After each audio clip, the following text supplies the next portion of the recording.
wheels on fire and do a jump. At night it could be quite spectacular, don't you think? Mr. Gorbachev, tear down this wall. Feeling good, Lewis? Those 80's kids remember. Yes, indeed. Welcome to Those 80's Kids Remember, the podcast where we reminisce and ponder the totally tubular and ask the important questions like, what happened to the beef? And where will Ernest go next?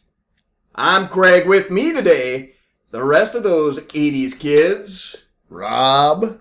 Andy. And also joining us via Skype, Brian. Nice to see you, Brian. How's things down there in the Milwaukee area? Nice to see you guys as well. Things are wonderful down here, down here, wherever. We're looking at Brian right now through our little screen here, and it looks like he's in some sort of fort or some sort of or he's in the broom closet or something. Snuggled up in bed, basically. Yeah. We have got I'll show you guys a little bit more as the show goes on. as I feel friskier. Oh, if only this was now, a I'm just stay webcam. under the blankets. No, I'm like not out of bed basically, so this works out really well for me. Oh, well, good. Glad we could accommodate you. Well, folks, we have got a very, very interesting topic here today. I've been looking forward to this personally because the topic is our favorite 80's movies here on Those 80's Kids Remember. And would you guys like me to start off?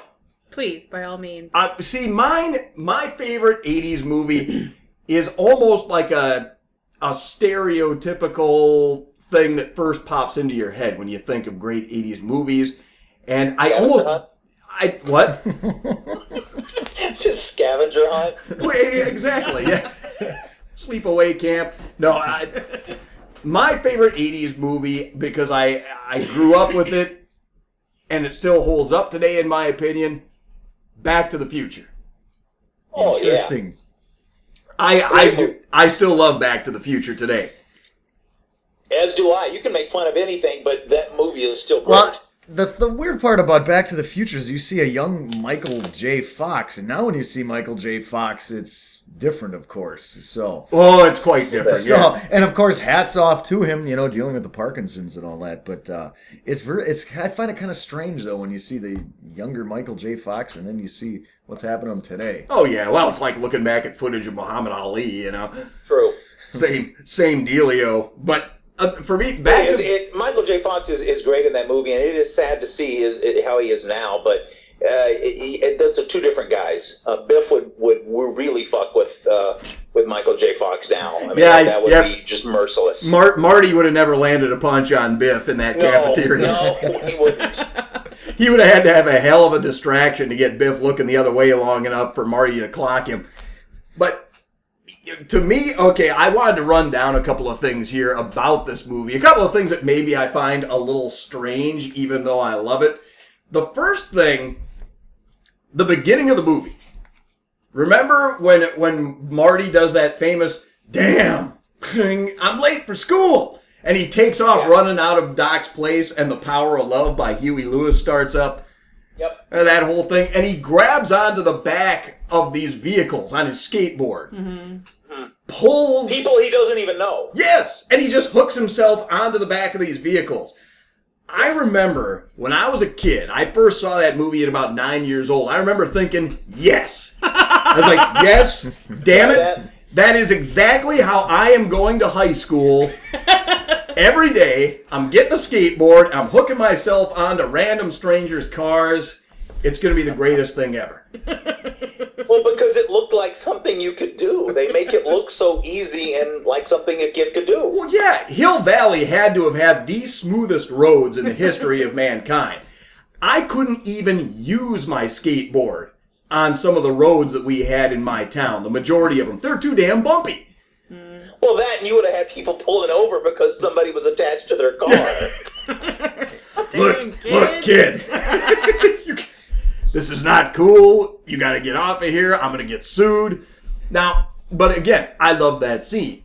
He gets up. He does the thing with his foot where the skateboard comes up into the air and he catches it. Yeah. his hot girlfriend. His hot girlfriend is outside the school waiting for him as soon as he gets there, and it's like, yeah, that was with her jean jacket, if I'm not mistaken. By the way, yeah, she was really cute. I never remember seeing her in anything else. What's interesting about that is though the whole skateboard thing, because skateboards were still big back then, and nowadays skateboards, but I mean that was the dream of the future. Wow, we're gonna have like motorized skateboards or whatever. Oh, they were hoverboards in the second Back to the Future. Yeah, right. But that was nowadays nobody would think, well, in 50 years I would like some of that technology on my skateboard. That's true. So times have changed. Another thing that I found a little goofy about that scene, you remember when Marty, they go by like this aerobics place? They drive by this aerobics place and Marty waves to all the women inside, and all the women inside are jumping around, and they all wave. It's like these grown-ass women who are working out, all of a sudden they're like, oh, hey, there's the 5-foot-tall high school kid. Oh, hey, Marty. There's that fun kid from the local high school. Hey, Marty. And they don't even know him. Yeah, it's the same thing with the people that he's attaching his skateboard to. No one knows him, but they act like they do. Yeah. Well, the one guy with the Jeep kind of turns around and gives him a funny look, and then Michael J. Fox just kind of does this great sheepish wave to the guy, like, oh, hey, how you doing? It's funny you should say that, because I had a similar experience after seeing The Karate Kid, to where I thought, I know karate, so I'm going to go home and challenge my sister, and boy, she smacked me down in I'm like 2 crane seconds kicker. flat. Exactly. Is that where the head trauma came from? Blame my sister. Now, I don't... Okay, so I saw Back to the Future, but I didn't see 2 or 3. I don't understand, what was the 2 and the 3 about? You didn't see 2 or 3? I didn't see 2 or 3. Oh, you need to go see 2 and 3. 2 is good. 2 is the Western one, I think, right? 3 was the one where they go back to the Old 2 West. 2 is the futuristic thing. Yeah, first they go back to 1955 because of Marty's kids. Right. Or no, they go to the future. I'm sorry. They go 30 years into the future, and then they go back to 1955 again because Marty inadvertently screws up the time continuum, and Biff becomes a millionaire or a multimillionaire and ends up owning the whole town. Biff or somebody has access to a sports almanac or something. Well, yeah, because he becomes the luckiest man in the world. He bets on all these sporting events, yeah. But the original one, here was another thing. Marty and Doc are good buddies, right?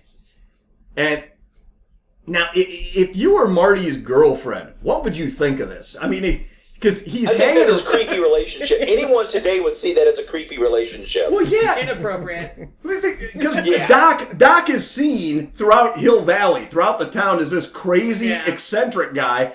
Marty's buddies with him, and not only is Doc kind of a little out there, he is also in ties with Libyan nationalists. That's some pretty sinister shit back then. I mean, like today, it would be like, oh, hey, come on over. You want to hang out? You want to go on a date? You want to meet my friend Doc? He's got connections to ISIS. he's trading weapons with ISIS. You'll love him. You know?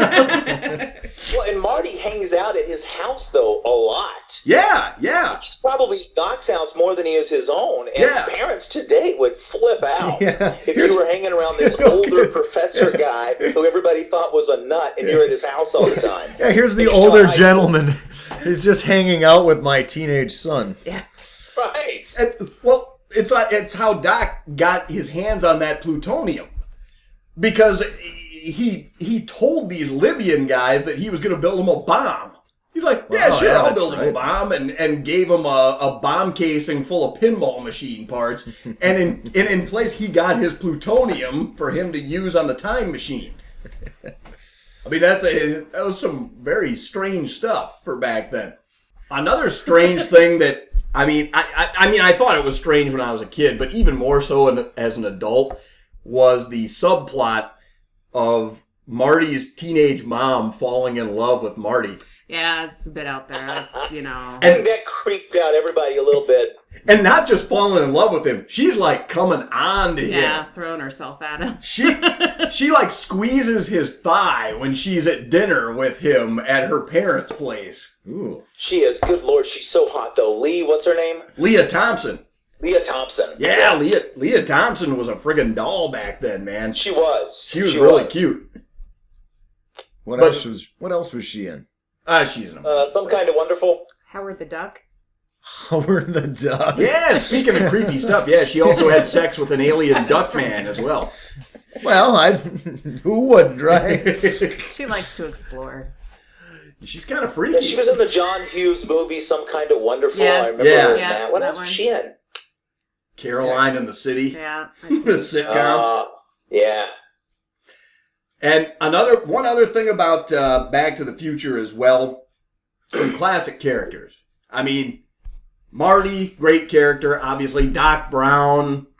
George McFly is one of my favorite characters in the history of motion pictures. Bingo! That's exactly what I was going to bring up. George frickin' McFly. Oh, Yeah. Crispin Glover. Played by Crispin Glover. That kind of Crispin introduced... Glover is awesome. Yes, he is. is more bizarre than that character he plays in the movie in real life. Oh, I know. It's like one of my favorite scenes is where he goes into the diner and he's going to ask Lorraine out because Marty dressed up as Darth Vader from the planet Vulcan has convinced him to ask Lorraine out. He does that whole, Lou, give me a milk.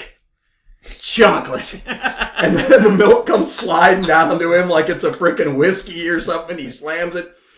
And then he does the whole, my density is pop me to you thing, you know.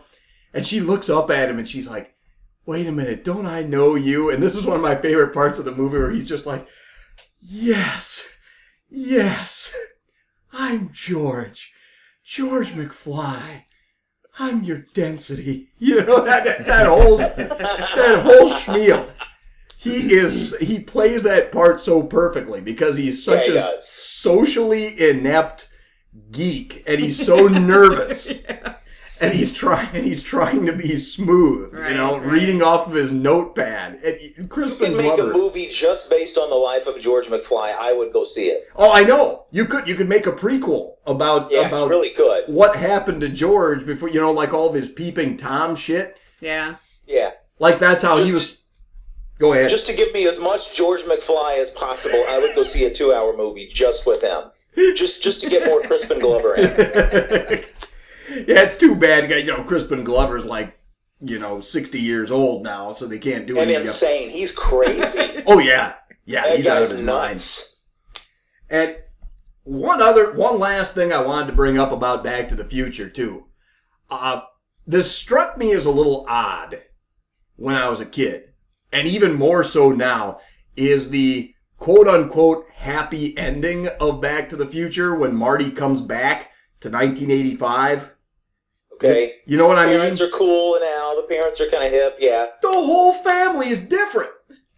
I mean, grant you, yes, his family was a bunch of losers originally, okay? And they changed because of what happened in the past, and now they're cool parents and all this. But still, they were his family. Right. I mean, imagine if you came back like Marty did, and everybody that you knew in your family was completely different. Wouldn't that screw with your head? See, I'm not so sure, and that wouldn't be necessarily a positive thing. I know. Well, wouldn't it? Because you love people for their quirks. You love people the way they are. I don't. Oh, Bob. I hate him for that. No, but wouldn't it screw up the whole world, though? Isn't this like the whole thing about time travel? You like travel through time and you change one thing, and the next thing you know, whoever is supposed to be future president's not future president. Yeah. Yeah, so they're all cool and just think all the influence they'd have on everyone else. Yeah. Well, because George is a famous author. Right. When and Marty if you really comes want to back. delve deeper into it than that, you go further, would Marty even be the way he is? Because he's the way he is based on how his parents were when they were goofy and nerdy right. and all that. So it would change everything. And let's keep in mind as well, Marty, right? He's what is he? He's the third kid, right? And, yes. And his parents named him Marty. Now, George and Lorraine knew this guy named Marty 30 years ago, right? Who looked just like Michael J. Fox. Identical. Acted just like Michael J. Fox. And all of a sudden, all these years later, Lorraine spits out a kid who looks just like Marty. Exactly. And, But his name when he went back to the future was Calvin Klein because she found it on his underwear. So they called him Calvin. She did, but In she the found past. out. She found out that Did his she She age was was find out? Calvin at Yeah. first, though. Did she? Yep. Yeah. Well, I don't imagine she when she spat Marty out that she knew what the baby was going to grow to look like. So Spat her out. But what if you were George?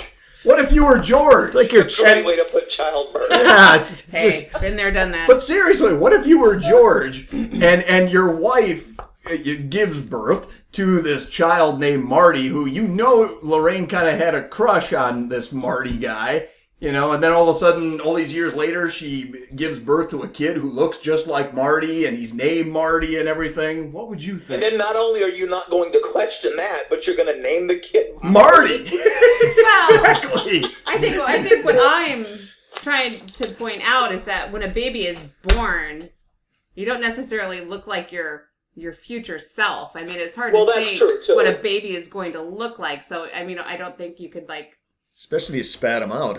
But he turned make out that like correlation pumpkin at seeds. the time of the naming, anyway.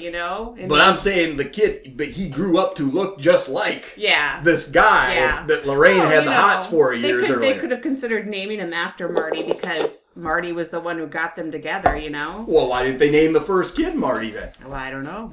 What was the first kid's name? I don't know. He was the doofus, the guy who played Jimmy Olsen in the Superman movies. Yeah, that's right. Yeah. He was a complete loser in that movie in the beginning, too. Yeah, he worked at McDonald's or something. And then he's got a suit and tie when Yeah. Marty comes back. I always wear a suit to the office, and he's still living at home.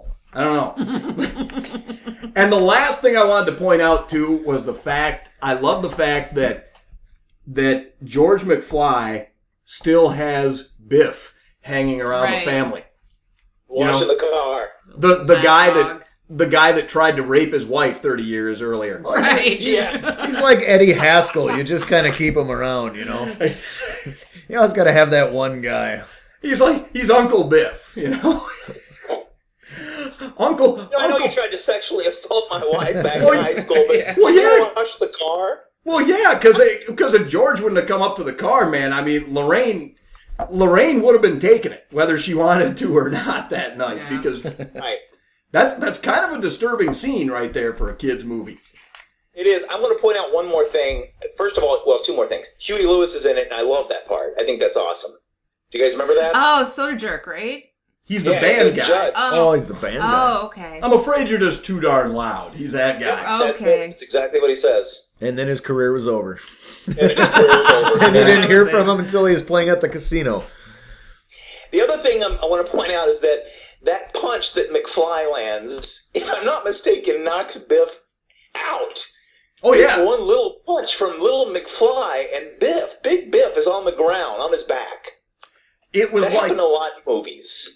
George kind of had the strength of 10 men there because he was Yeah. really pissed off, man. Oh, yeah. Because Biff had just shoved Lorraine down. So George is all curling his fist up, and he pop shots Biff. Biff just turns around and bam, there it is. Biff's reaction is a little over the top though, like spinning around and.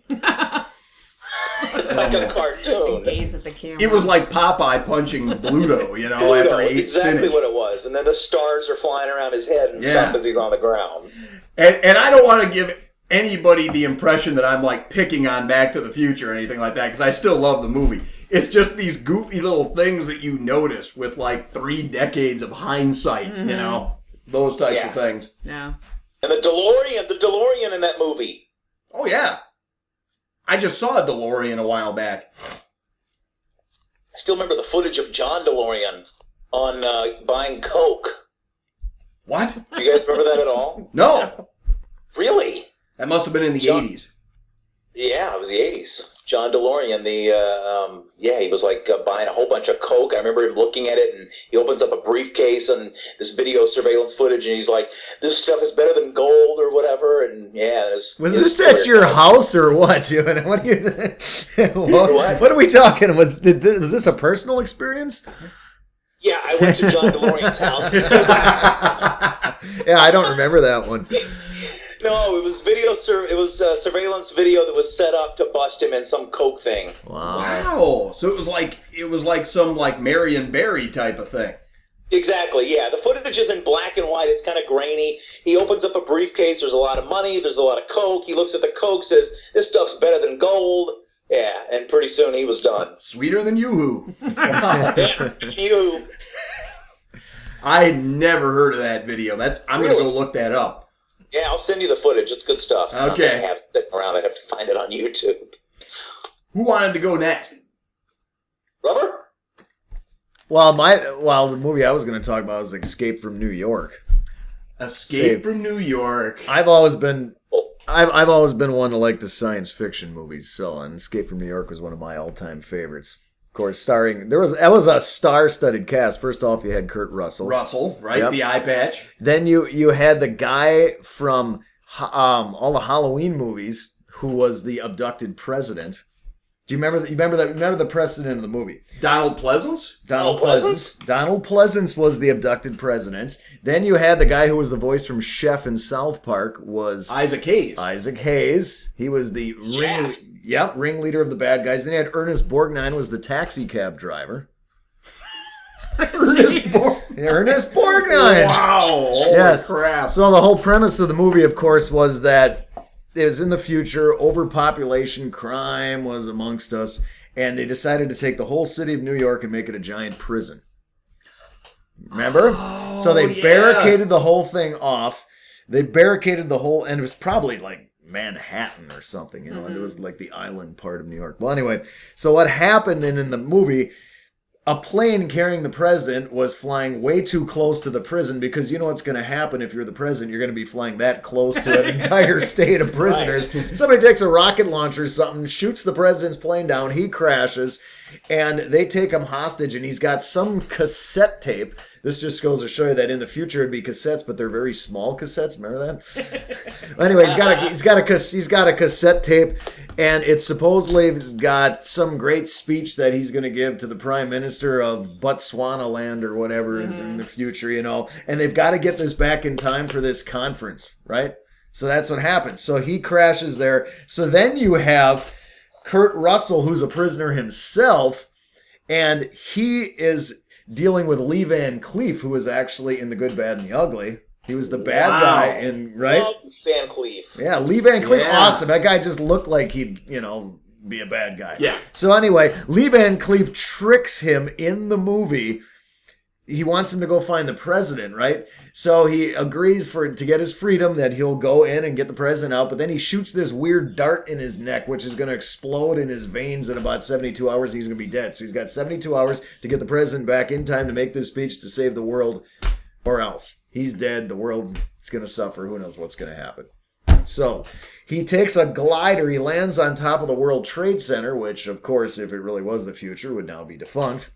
Lands on the World Trade Center, sneaks around this wasteland of criminals.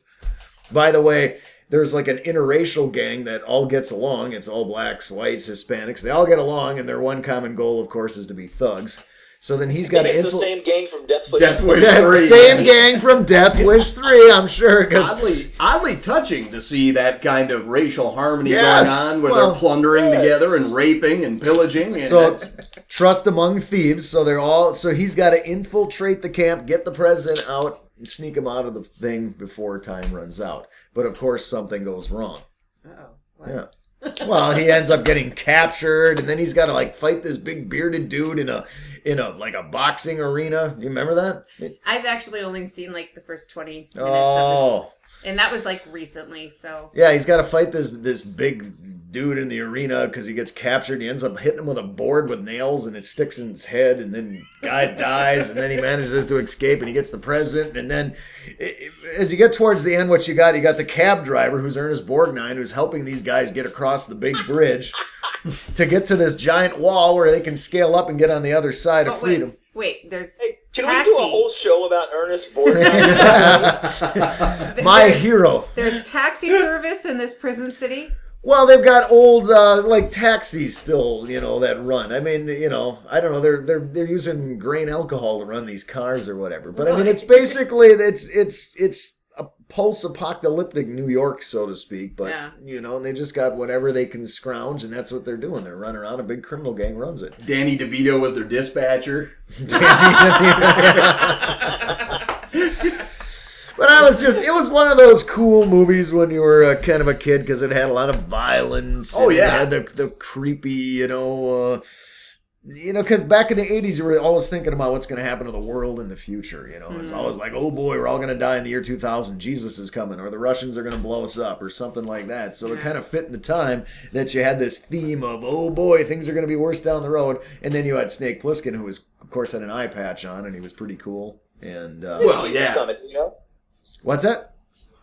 When is Jesus coming? Do we know? We haven't quite figured it out. I was watching the 700 Club, and I'll say it's going to be a little while later. But Okay, all Got a right. while to wait Few here. years But yet. and see now, Kurt Russell to me has always been a cool actor, and of course he was in one yeah. of my favorite movies, which was Falling Down, right? No, that's Michael Douglas. That's Michael Douglas. No, I'm thinking of the one with his wife gets abducted, and then he's got to go find his wife in the middle of nowhere, and it's these people that do. Dude, that's a great movie. That is an awesome flick. It's an awesome movie. what was it called? With J.T. Walsh is in there. Yeah. Yes. Yeah. What was it called? It escapes me, but they're in the middle of nowhere and they run out of gas or something. They got car trouble, and the people are like, sure, we can help you, and they end up like abducting his wife and think he's it's dead. wild. Yeah. It's a wild movie. Yeah, it's really cool. And he's got to go find him in the middle of Kansas or Nebraska or in the middle of nowhere. And it's Kurt Russell. And it's Kurt Russell. Yeah. I'm going to find it Find it. online. Yeah, you need to. That's a good movie. So, but I mean, to me, and you know, this kind of goes on a theme that the 80s was always kind of a cool sci-fi thing because you had other neat sci-fi things. I always liked some of the other ones like Time Bandits. Remember Time Bandits? And that was a Monty Python kind of production, Wow. I believe. Bunch of little Terry midgets or Gilliam. something, wasn't it? Traveling in time. Well, it's a little kid who's got an interdimensional time doorway in his closet, and he Yeah. goes in there and he's got a bunch of little midgets he's running around with throughout time. Technically, it wasn't. Am I not supposed to say midgets? I'm sorry. Little people. I'm just picturing it like this time traveling little band of little people. Well, they were time traveling little people, and then there was. No, I know we're not supposed to say it, but midgets, that's a fun word. It is a fun word. It is and a fun everybody word. knows what it means. Correct as I can be, but I like that word. And even if I was a midget, I'd want to be called a midget. I mean, Yeah, I- I'm a fucking midget. I don't like the term. Personally, I don't like the term little people.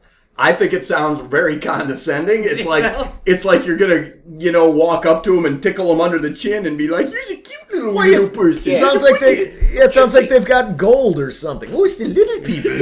There they are. Oh, quick! If we capture one by the ankle, we'll have a big cauldron of gold. The little people. So yeah, I call them midgets. All right, and then actually, there's another sci-fi movie. And this is, I don't know why I would even like this movie. It was called Night of the Comet. Oh, yeah. You remember that? Yeah. It was about two teenage chicks who were in a post-apocalyptic world. Like a meteor came and like killed most of the people, but then the rest were zombies. And there were these two teenage chicks that somehow survived, and then they're like running around the city and they're in the mall and they can do whatever. It sounds like a total teeny chick movie, but it was really cool. It was a really neat movie, and that was another sci-fi 80s movie. So there was a lot of good sci-fi 80s movies, I thought.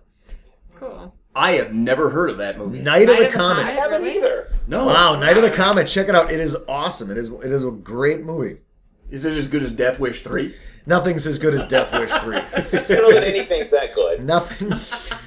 Yeah, we could do a whole show on Death Wish 3. I think that's a good God, could we idea. ever? We could do a series. So, there we go. That's Little Escape from New York, I guess. I guess kind of in that same genre, not really. Mine, horror. I loved horror movies. Horror. growing I up. like horror movies, too. Just Horror. Yeah, it doesn't matter to me. Horror. Old horrors, young horrors. I don't know. It doesn't matter to me. Yeah, I was in all of them. horror movie. Horror, Oh, okay. horror. Horror. As long as they're Going easy, I'm somewhere with else with the show there. Yes, I was all about the scary movies, and Oh, yeah. my favorite movie from the 80s, probably, well, not still, but from the 80s, Poltergeist. Hands Poltergeist. down. Poltergeist. Oh yeah. I think enjoy everybody in that Poltergeist. movie's dead. Not everybody. The blonde girl is. Not everybody in the movie is dead, but The blonde girl is. The older sister is. Yeah. Oh, she's dead, too. Yep, and see, in that there was like this whole poltergeist curse related around Curse, that. And yeah. I suppose maybe we should get that out of the way first. But yes, there are 4 people who were in the Poltergeist movies, the trilogy of which ended up dead. And the first one was Dominique Dunn was her name. She played Dana, the older daughter. Dominique Wilkins. I'm like, what the hell's Dominique Wilkins doing it? But she was murdered by her ex-boyfriend in 1990. Who did she play in the movie? Who did she play in the movie? Dana, the older daughter, the oldest daughter. She was murdered? I thought she had some wacky disease. No, that's the young one. That's the young one. Heather O'Rourke died of some sort of weird disease. Yeah, I knew that, but I thought the older sister did too. So she was murdered? She was murdered by her ex-boyfriend. Wow. In 1982. So the same year that the movie was released. Wow. She was murdered. And then the old guy from part 2, Poltergeist 2, Julian Beck, played the old man with the hat. You're all gonna die. He died of stomach cancer, which I don't know that you can Well, he was old though. I don't know that you can attribute that to a curse. What? He was pretty old though. Yeah, he was very old. Really, really. I was gonna say he was pretty up there when Poltergeist 2 came out. When he was in that movie. Yeah. And that guy was ready to die when he said yes to doing the movie. Signed the contract on his deathbed. Can we film now? And then who else? Also from part 2, Will Sampson, the Native American, the good spirit, who was also in One Flies Over the Cuckoo's Nest. He was up there too. He died after a heart-lung transplant. So there was some medical issues. Do you get those all at once, or does it I'll take the heart-lung transplant. Lung transplant. Did they put his lungs where his heart was supposed to be? I don't know, but So he had medical conditions going into the movie, so it wasn't really a curse. And then finally the last one, I think she actually died, Heather O'Rourke, who played Carol Ann in the movies. I think she actually died before they were done with principal photography, and they had to use some tricks. And there's a scene at the very end where they're in the parking garage where they did have to use a little person for her. A midget? Yes, and they shot from behind with this really long blonde wig. And he had a beard. If you look really close at the footage. When I think of little people, I think of little action figures, and that's what I'm picturing whenever you say little people. Well, G.I. Joes. There's only Han Solo. There's only 20 midgets in the world, and they're all in every movie that requires a midget. It's like the same ones. It's kind of like the stereotypical evil Vietnamese guy in all the Rambo movies or whatever. It's always the same dude that's in charge. So anyway. But in the third one, you can kind of tell she's sick. And that's what I read. They thought she just had the flu. Because, if you'll notice, she's kind of puffy in that movie. Her face is kind of puffy. I never saw the third one. I didn't see the third one. Okay, well, then you will notice. But she apparently had a septic infection due to a bowel blockage. And then she died on the operating table. That'll kill you. Yeah. You say bowel blockage, that just hurts. Yeah. I'm I lean over. Ooh, bowel blockage. So that's. I don't even like the word bow. Then you added. No, I know. It's like bowel. Yeah. But that's the supposed curse surrounding the Poltergeist movies. Of course, we all know what her most famous role is. Her most famous role, of course, was Fonzie's adopted daughter. Is that who that was? Fonzie's? She was on Happy Days for a year. I don't know that they ever actually adopted her, but did they? No, Fonzie was just dating her mom. Okay, they never got married, did they? No. Okay, Linda Pearl. Because those two were only on the show for 1 year. So you mean Happy Days suffered from the curse of bringing the cute little kid in? Because that's always the down, like Cousin Oliver and the Brady Bunch. Because that was the season where Aaron Moran and Scott Baio left for a year to do Joni Loves Chachi. Yeah. So they brought Linda Pearl and Heather O'Rourke in for something new. That's the curse of Cousin Oliver. They did it with Seven and Married with Children. They did it on even Different Strokes, right? Didn't they bring one in when Arnold got uncute? Oh, they brought the little redheaded shit in. Yes. So he got uncute, and that's Cosby Show. When Raven Simone. Yes. Oh God, I hated that kid. Yeah. Look at how cute and precocious I am. It was so Isn't that adorable? It was really annoying. It's like, yeah, Rudy wasn't cute anymore. It's like Rudy was starting to like grow a mustache and all that stuff. So everybody's like, well, maybe we should get a new cute kid. Why don't you just get a puppy? Because the kid can never act anyway. Just get a real cute puppy and just put it on. Oh, look at this! And then Episodes of Rudy with a mustache. Rudy, I'm gonna have to show you how to shave. So you put the cream up above the lip and he goes, Oh, yeah, slathering the cream and then going in your slicing. Anyway, we're getting a little off topic. But anyway, with Poltergeist, what's so weird, all these people die, but wasn't that little shrewy looking woman in there? Now you've got to watch out for the ghost. You know, why didn't she die? She's probably still alive. She is. She actually hosted a TV show for a while. Well, I don't know if she's still alive, but this is like early 2000s. She was Scariest Places on Earth. She hosted that television series where they would go into haunted places and you know record their families in these haunted places.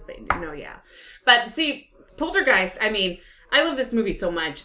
I could recite it word for word when I watch this movie. And even if I wasn't watching the movie, I could recite this movie word for freaking word. You know what I thought was really interesting about that movie is that it's a family horror movie. It's not like a gore fest or anything like that. Right. It's Steven Spielberg. Yeah. You're right. It's a Spielberg thing. But yet the couple in the movie, Craig Nelson, Coach, and the chick, what's her name? Jo Beth Williams. Yeah. Are in the movie smoking some pot at the and beginning. getting pretty high in their bedroom together. Yeah. Oh, yeah, because Jo Beth Williams starts, like, talking weird about stuff and starts getting the giggles really bad and everything. Yeah, and then they go to the next door neighbor's house or something and they're slapping themselves because they've got mosquitoes all over them and they've got the giggles really bad. That scene is like, that's awesome to me. I love that scene. Yeah, that was kind of a different time, I guess. Too. It made me want to smoke pot. I remember seeing that. God, pot is great. That explains a lot, actually, with me. They're having a hell of a time. Shit. Yeah. And then she starts freaking out because they're digging this swimming pool and Carol Ann sleepwalks. So I think that's kind of like foreshadowing Carol Ann having like this special ability or something to like communicate with the other world. And the boy walks in on him because Jo Beth Williams has the lit joint in her hand when the boy walks in. I mean, we can lock the freaking door or something. That's right. And she's like, oh, and she just like, spits on her finger and puts the joint out. See, that's so funny because it's right before Just Say No. So every movie had the pot scene. Oh, and especially horror movies. Everybody's always getting high. And then all of a sudden Just Say No came. It's like, whoa. Because before that, it wasn't such a big deal. But then after that, you couldn't even like, on TV, they would cut out those scenes of movies. Yeah. So you'd see Poltergeist on the road. They wouldn't show that. Yeah. You couldn't show somebody getting high.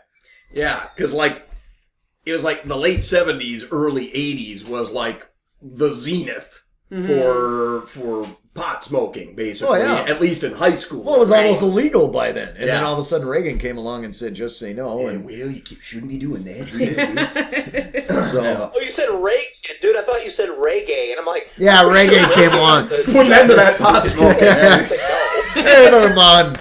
Reagan. Gotcha. I guess the one thing I remember with the Poltergeist was all the bodies, like the rainstorm. That was the pool that they were digging out. And the thing is, with the skeletons that they used in that scene, real human skeletons because they were cheaper. I heard that they were cheaper than prop skeletons. Yeah, they got them from like biology labs. Skeletons were actually walking around and stuff. Yep. They were real zombie skeletons that were walking around. They're like in between scenes. They were standing around smoking. Like, okay, where do you want us? Looking at the script. What was the graveyard supposed to be? I mean, was it an old Indian burial ground? No, it was just a graveyard. And there's that scene where what's his face? I can't remember his name now. The actor's name takes Craig T. Nelson. Who was that? Gary Van Dyke. Okay, takes. No, he was in Coach. He's not in this movie. Jerry Van Dyke. Oh, okay. I know who you're talking about now. No, I can't remember his name, but he's pretty popular. Older guy. But he takes Craig T. Nelson up on the hill where there's the graveyard because, he's selling the subdivision and all that. Wouldn't you love to build a house up here? This would be your view? And Craig T. Nelson's like, well, what about the graveyard? What would you do with that? oh, we just relocate, the headstones. Loved ones can go see their families so far, such and such a way, and this and that, and things are starting to click. They never moved the bodies. They didn't, and then that's the end of the thing where the guy shows up and the house is starting to, flash and all the crash. coffins are coming out of the it's like ground. You moved the headstones, but you didn't move the bodies, and that's like the whole... they're all mad because they're getting a house built on top of them. Is that? Yeah, I mean it was a graveyard that was built upon, and they didn't move the bodies, so it's kind of that's how it's disturbance. They're disturbed. It bugged them. Yeah. Yeah, but then they took a whole different twist for the second one. That's where the old guy comes in. It was supposed to be a cult leader. And then not only was the house built on a graveyard, but then there was this cave where the cult leader led his followers, because the world was going to end, into this cave, and they all died in the cave. Again, the 80s, the whole theme about the world coming to an end. So and then 3 was just stupid. I'm not even going to talk about it. I honestly didn't even know there was a 3. I'm like, Poltergeist. Usually, horror movies, that's a pattern. It's like by the time they get to the third one, they start going to hell. Well, what I found was interesting with as far as the budget, the production budget, the original Poltergeist, they had like a $10 million budget. And then for number 2, that had a $19 million budget for that one. And by the time they got to 3, they're like, no, you can have $9 million to do that. How many are there? There's 3? There was 3. I don't know that I've seen all 3 of them. I think maybe I've seen the first 2. Yeah. I was going to say, I didn't even know there was a third one. 3 isn't really worth seeing. Tom Skerritt's in it, and then Laura Flynn Boyle, I think is her name. I think it's like Craig said, I think you run out of ideas and creativity once you get to the third. Yeah, in basically, that genre, because nobody else wanted to do the movie, so they concocted this story of Carol Ann, for some reason, going to live with her uncle in Chicago, and the place was the John Hancock building in Chicago, is where they're so living. Lame. Yeah, and so she's living with her aunt and her uncle and her cousin, who is Laura Flynn Boyle in this movie. They went and had a picnic on a graveyard, and the next thing you know, the picnic basket was haunted. They have like a scene where somebody's talking to Carol Ann on the telephone. There is actually something. Is there really? And there's like the motif of mirrors throughout this movie about, the other side, and the mirror is the veil, and it's... The phone thing's a ripoff of the Twilight Zone. Because there's an old Twilight Zone where the little girl is talking to like a dead relative. That's true. Little Girl Lost. Yeah, that's an awesome one. That is one of the best. The name of the episode, Little Girl Lost. One of the best Twilight Zones. Very cool. So that's what I have to share about Poltergeist. Okay, Brian. It's your turn. One more thing about Poltergeist. You know what really stands out? Every time I think of that movie, I think of that piece of fried chicken and maggots. Yes, the guy ripping his face off. That is a huge scene in that movie. I remember that scene messed me up, man. Yeah, that was pretty messed up. Remember, I felt a little cheated though when it turned out to be like all I don't know, what would you call it? A hallucination. A hallucination. Yeah. There you go. Yeah. I felt a little cheated. The guy didn't really rip his face off. Yeah. Like, oh, come on. Yeah. Come on. I wanted to see him walking around the rest of the movie like that. There's so much about that movie though. I could just go on forever and ever about it. Jo Beth Williams kind of had a little bit of a milfy kind of thing going on in that movie too. Yeah. She still doesn't. She's like 90. God, did I say that out loud? Yeah, I still think she's kind of hot. All right, Brian, what's your favorite movie? My favorite movie from the 80s, I would say, is Less Than Zero. I think it was 87. It was 87. You're right. Okay. Have you guys all seen that? Oh, yeah. Yes. God, a long time ago, but yeah.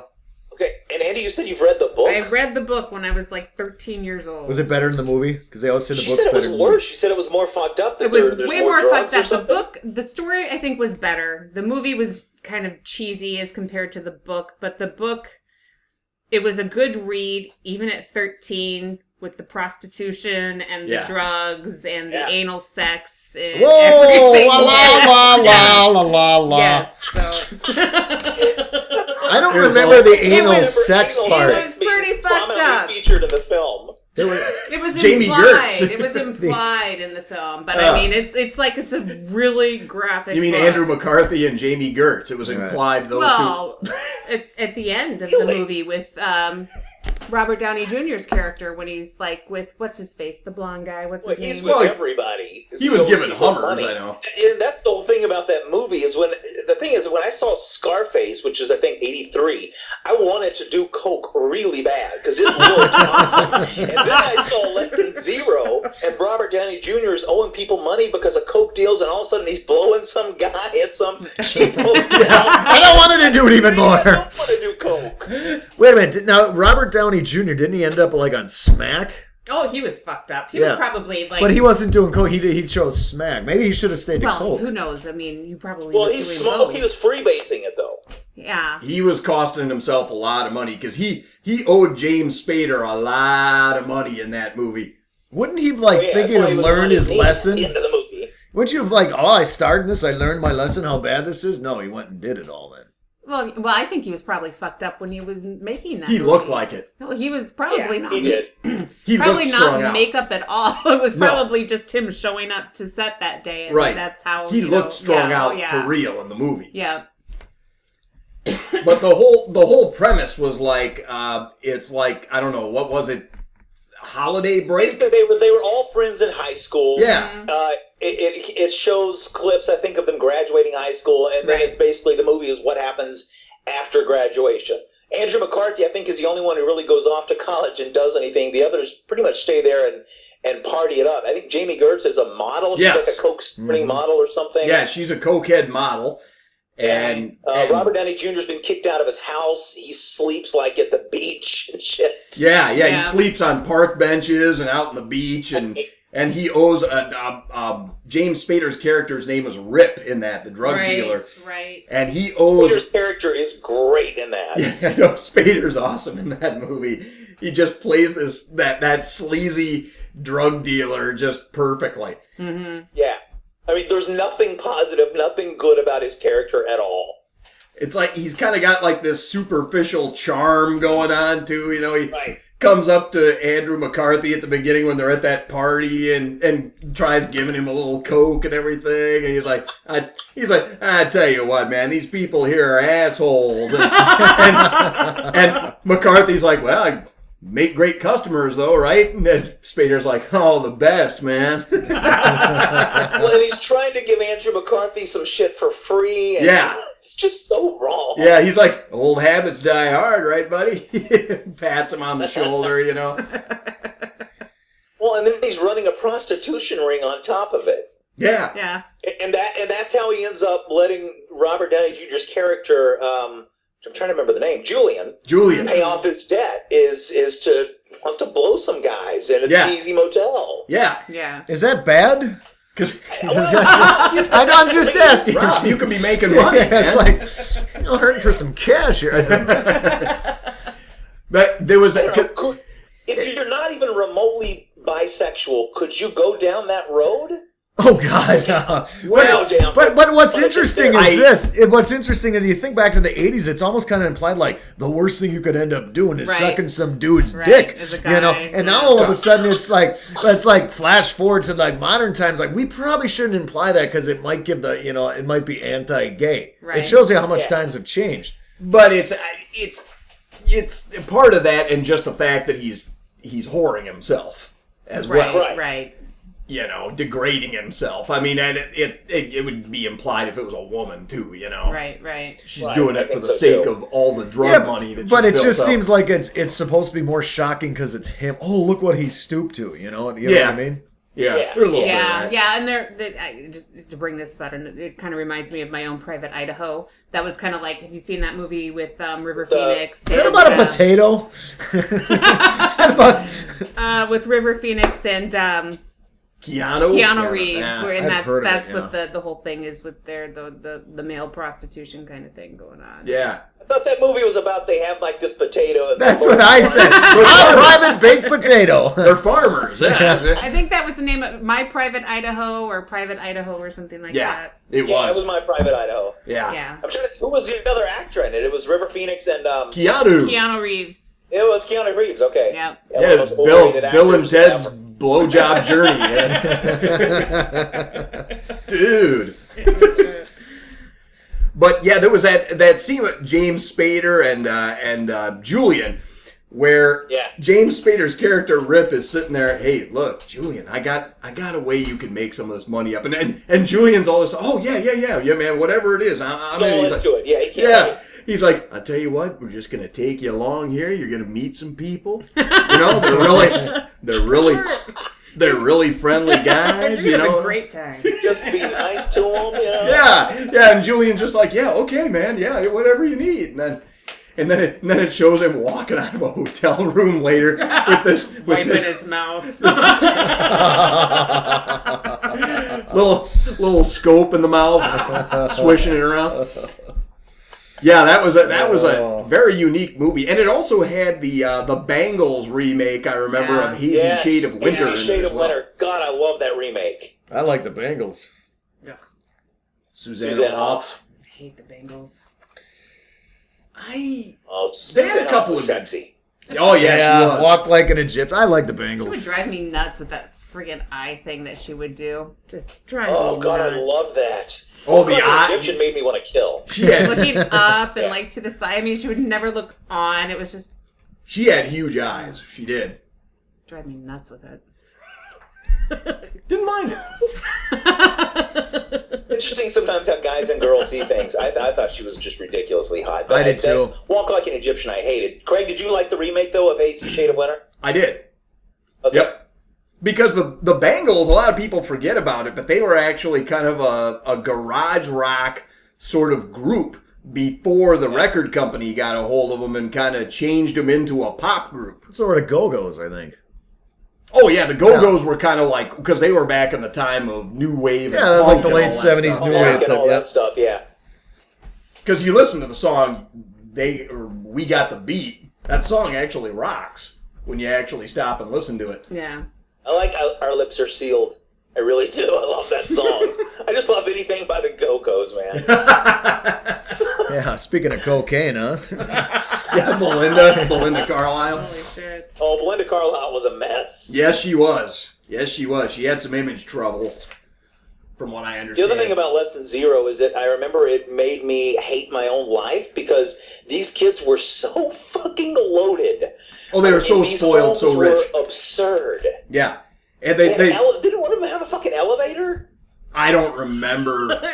I don't It remember, was but ridiculous. I remember like Andrew McCarthy's character swimming in his back, and it was like some pool that you would see at a hotel somewhere, Right, and it was yeah. just in his backyard with like most beautiful clear blue water you could Right, imagine, right. you know, Yeah. and all this.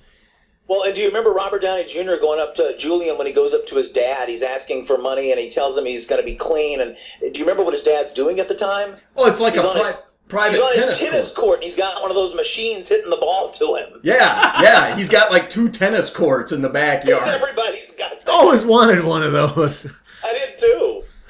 One scene, you remember the scene where Downey goes, I don't know how long it is, he actually is supposed to have gone without drugs in the scene, but where Andrew McCarthy and what's her name come home and find him there, and he's Through withdrawing. withdrawals, Yeah, and he stays up all night like puking in the john and throwing. That was right before that, actually, before he goes to his dad, after he goes through drug withdrawal, and he's Yeah. like, that's it, I'm done this time. Yeah, and then they hug on the tennis court and all that. Yeah, his dad's like, God, you look like hell. Yeah. Yeah, well, remember he breaks in at one point to his own home, and he's trying to rob stuff, and the brother comes out and is yelling at him. Oh, his brother, like, attacked him, yeah. His brother attacks him. It's like his younger brother, too. Yep. Yeah, I remember that scene. Yeah, he's going in to look for shit to pawn for drug money. Right. Yeah. Right. Yeah, that was an interesting movie.